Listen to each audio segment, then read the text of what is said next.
오늘 우리가 읽고 묵상할 말씀은 마태복음 5장 13절 말씀입니다. 마태복음 5장 13절. 마태복음 5장 13절 한 목소리로 짧은 말씀입니다마는 함께 읽겠습니다. 너희는 세상의 소금이다.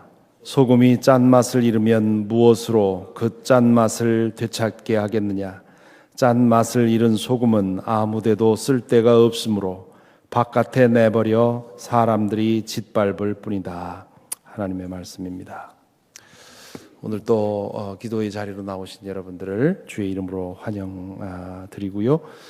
하나님의 은혜가 기도를 통해서 우리에게 있고 또한 하나님께서 영광 받으시기를 바랍니다. 우리가 지난 며칠 동안 팔복의 말씀을 나누었습니다. 제자는 누구냐? 제자는 세상과 다른 것을 보고 사는 사람들입니다. 세상은 보지 못하는 하나님 나라를 보는 사람입니다. 세상은 믿지 않는 하나님을 믿는 사람들입니다. 우리 눈에 보이는 것과는 달리 세상은 하나님의 다스림 안에 있다고 믿는 사람들입니다. 모든 것은 하나님께 달렸다고 믿는 사람들이지요. 그래서 하나님에게 인정받는 것이 더 중요하고요. 하나님의 돌보심을 받는 것이 더 중요하고 하나님의 뜻을 따라 사는 것이 중요합니다. 이렇게 사는 제자는 이 세상에서 때로 손해도 볼 수 있고 모욕을 당하기도 하고 또 박해를 당하기도 합니다. 이 세상은 애써서 하나님을 잊고 자기 욕심대로 살려 하기 때문입니다. 그런데 제자들이 있어서 자꾸만 그 사람들 때문에 하나님이 생각나는 겁니다. 하나님을 생각하면 마음대로 즐길 수가 없습니다. 그래서 세상은 제자가 없었으면 합니다. 제자로 살지 못하게 유혹하기도 하고 적당히 살도록 타협하도록 만들기도 하고요. 정 안 되면 박해도 합니다. 하지만 제자는 그런 저항을 느낄 때 오히려 기뻐하고 즐거워하라고 예수께서는 말씀하고 있지요. 예수 믿는 것 때문에 손해와 불편과 고난을 겪는다면 그것은 제자로 바로 살고 있다고 하는 증거가 되기 때문입니다. 바른 길을 가르고 있다는 증거지요. 그렇기 때문에 기뻐하고 즐거워하는 것입니다. 하나님께서 제자들을 보호하시고 인정하시고 높여주실 것이기 때문입니다. 또한 하나님께서는 그 옛날 예언자들 그들에게도 그렇게 하셨습니다. 그러니 기뻐하고 즐거워하라고 그것이 5장 3절부터 11절까지 12절까지 있었던 말씀의 내용입니다.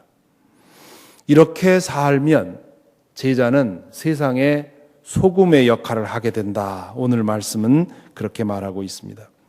옛날에 소금은 무엇보다도 먼저 음식을 부패하지 않도록 하는 역할을 했습니다. 물론 맛을 내는데도 소금이 사용이 됐지만 무엇보다도 부패를 방지하는 것이 1차적인 용도였습니다. 예수께서 너희는 세상의 소금이다 라고 말씀하셨을 때 그 의미는 부패 방지의 역할을 하는 것이다. 그 뜻이 더 강하다고 할 수 있습니다. 앞에서 말씀드린 것처럼 하나님을 외면하고 자기 욕심대로 살고 싶어하는 이 세상에서 제자 한 사람이 자신의 본분을 지켜서 그대로만 살면 말하지 않더라도 주변에 영향을 미칠 수 있다는 것입니다. 세상은 제자답게 살지 못하도록 유혹하고 타협도 하고 제한도 하고 박해도 하지만 만일 제자가 그 모든 방해를 이겨내고 제자답게 산다면 세상은 마음대로 죄를 즐기지 못할 것입니다. 그 정도만으로도 세상은 많이 좋아질 수 있습니다. 하물며 그들이 복음을 전해서 다른 사람까지도 믿지 않던 사람들까지도 회개하고 죄를 뉘우치고 죄를 떠나서 제자로 살아간다면 세상은 그만큼씩 더 좋아지는 것이지요. 여기서 예수님께서 말씀하시는 것은 제자들이 맛을 잃을 때가 있다고 하는 것이지요. 소금이 맛을 잃을 때가 있다는 것입니다.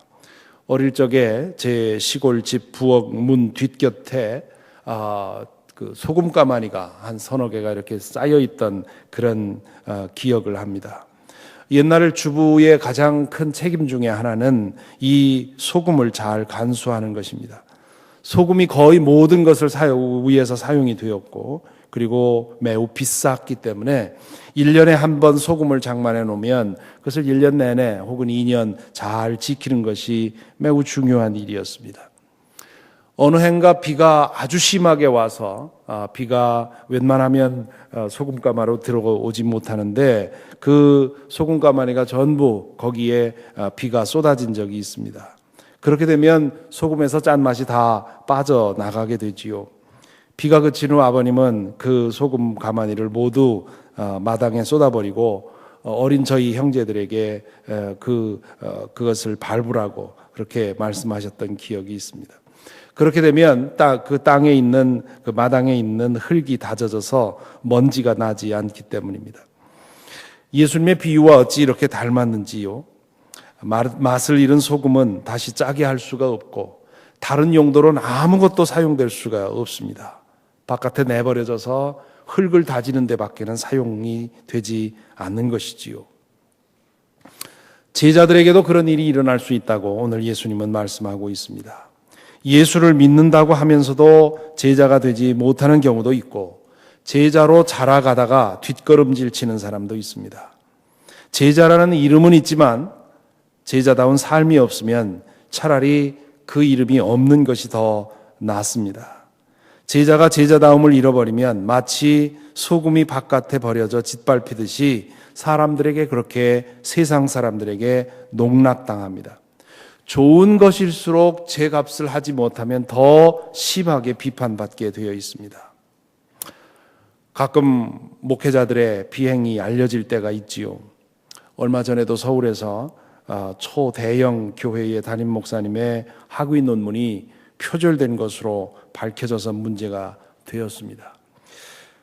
정치인이 표절 논문으로 학위를 받았다 그렇게 하면 어이쿠 또 한 번 그런 일이 일어났구나 하고 맙니다. 하지만 목사가 그랬다고 하면 어떻게 목사가 그럴 수 있느냐고 말하지요. 목사에 대한 기대감이 있기 때문에 그렇습니다. 그렇기 때문에 더 크게 질타를 받고 더 심한 비판을 받는 것입니다.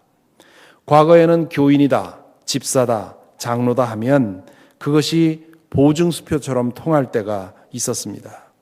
하지만 지금은 어떻습니까? 이민사회에서 교인이다, 집사다, 장로다 하고 내세우면 오히려 의심하는 것이 우리의 상황 아닙니까? 다른 사람에게 사기당한 사람들의 이야기를 들어보면 너무도 많은 경우에 그 사람이 접근하면서 우리를 안심하게 하려고 자신이 교인이라고 하는 것, 자신이 이런 직분을 가지고 있다고 하는 것, 자신이 얼마나 믿음이 좋은지를 드러내고 그리고는 믿는다 싶을 때 속이고 속이는 그런 일들이 비일비재하다는 것을 우리는 이민사회에서 경험하고 있습니다. 과연 이 사람들이 믿음은 좋은데 믿음은 없는데 사기치기 위해서 믿는 사람처럼 가장을 했을까요? 참으로 안타까운 것은 그렇지 않은 경우가 대부분이라는 것입니다. 그 사람들이 실제로 교회 다니고 있고 실제로 직분을 가지고 있다는 것이지요. 얼마 전에 이 지역에서 크게 사고를 치고 그 다른 지역으로 이주한 사람이 있었습니다. 이 지역에서 행한 문제가 돼서 이제 경찰이 나서게 되었고 그 사람이 이제 연행되고 그랬습니다.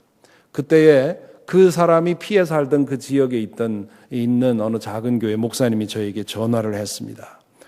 왜 전화를 했는가 했더니 그 사람이 지난 1년 동안 그 교회에서 얼마나 신앙생활 열심히 잘했는지 모른다고, 교인들로부터 얼마나 인정받는 사람인지 모른다고. 그런데 그 사람이 그런 일로 인해서 연행됐다고 하니까 믿어지지 않으니 좀 그 사람 좀 도울 길을 찾아달라고 저에게 그렇게 전화를 했습니다. 이런 것입니다. 오늘날 교회의 위신이 왜 이렇게 추락했습니까? 교회 안에서 세상만도 못한 일을 자주 보기 때문이 아닙니까?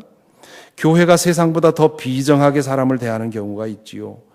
교회 안에서 세상보다 더 심각한 사람 차별하는 일이 일어나기도 합니다. 교회가 상식을 초월할 수는 있어도 상식 이하의 행동을 해서는 안 되는 것이지요. 교회가 모두 성장하려고 하는 그런 욕심에 눈멀다 보니까 해서는 안 될 일을 서슴지 않는 것입니다. 그러다 보니 한국 사회에서 교회가 가장 믿기 어려운 집단 중에 하나로 인식이 되었습니다. 교회다움을 잊어버렸기 때문에 그렇습니다. 가끔 공공장소에서 모여서 교회 혹은 목사 혹은 교인을 두고 흉보는 이야기를 듣습니다. 저는 그 남의 말을 듣지 않으려고 노력을 하지만 우리 한국 사람들이 공공장소에서 옆에 사람 신경 안 쓰고 크게 말하는 데는 특기가 있지 않습니까? 그게 음식점이든 어디든 정말 이웃 옆에 있는 사람 생각 안 하고 특별히 교회 얘기할 때는 얼마나 목소리가 큰지 모릅니다. 그래서 안 들으려고 해도 들리게 되어 있고요. 그리고 저는 목사이기 때문에 교회 얘기, 목사 얘기하면 더 잘 들립니다. 그런 이야기를 옆에서 듣고 있다 보면 얼마나 부끄럽고 참담한지 모릅니다. 목사, 성도, 장로, 권사, 교회, 이 얼마나 귀한 이름입니까? 그렇게 세상 사람들의 입에서 씹혀 나갈 만큼 그런 이름이 아닙니다. 그 고귀한 이름이 하나님 사람들의 입에서 씹히고 있다는 사실을 확인하다 보면 얼마나 마음이 아픈지 모릅니다.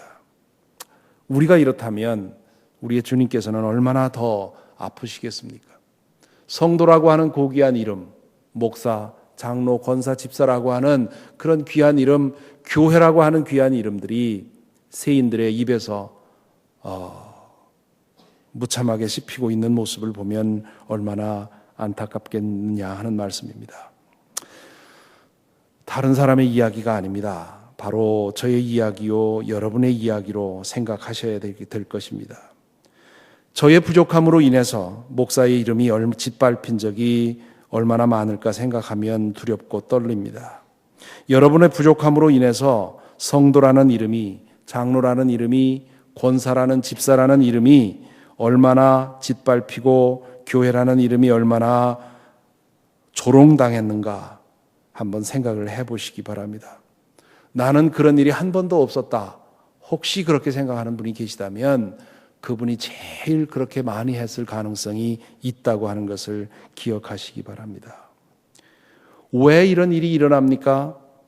방향을 잃었기 때문에 그렇습니다. 세상 사람들이 생각하는 복을 우리도 얻으려고 발버둥 쳤기 때문입니다. 예수를 믿으면서 예수를 위해서 내가 무엇을 희생할까, 무엇을 희생하더라도 예수님의 뜻을 따를까를 생각하지 않고 예수의 이름으로 내가 무엇을 얻을까, 거기에 더 관심이 있었기 때문에 이런 문제가 생기는 것이지요. 예수를 믿는다는 것은 세상 사람들과 다른 복을 추구하는 것인데 우리는 세상 사람들이 모두 추구하는 복을 예수님의 능력으로 더 빨리, 더 많이 얻으려고 노력하다 보니, 그러다 보니 목사도 이렇게 되었고 교인도 그렇게 되었고 교회도 그렇게 되어버린 것입니다. 그러므로 오늘 다시 한번 팔복의 말씀을 기억해야 되겠습니다. 우리가 과연 하나님 한 분으로 만족할 만한 믿음 위에 서 있는지를 반성해 봐야 하겠습니다. 예수께서 제시하시는 복을 진정으로 사모하고 이 세상에서 필요하다면 손해도 볼 수 있고 모욕도 당할 수 있고 박해를 견딜 각오가 되어 있는지 생각해 보아야 하겠습니다. 우리의 목적이 이 세상에서 물질적으로 성공하는 것이 아니라 하나님 나라에서 성공하는 것이 될 수 있도록 그 일을 위해서 우리의 마음이 바로 잡히지 않는다면 우리 이 세상에서 소금의 역할 할 수가 없습니다. 맛 잃은 소금이 되어서 바깥에 내버려 밟히게 될 것입니다. 저와 여러분 오늘 우리 모두에게 주시는 말씀, 우리의 영혼이 번쩍 정신이 드는 그런 말씀이 아닐 수 없습니다. 이 말씀을 통해서 오늘 하루 우리 자신을 돌아보며 내 행동, 나의 선택, 나의 말, 나의 표정이 소금의 역할을 감당할 수 있도록 그렇게 생각하며 사시는 하루가 되기를 바랍니다.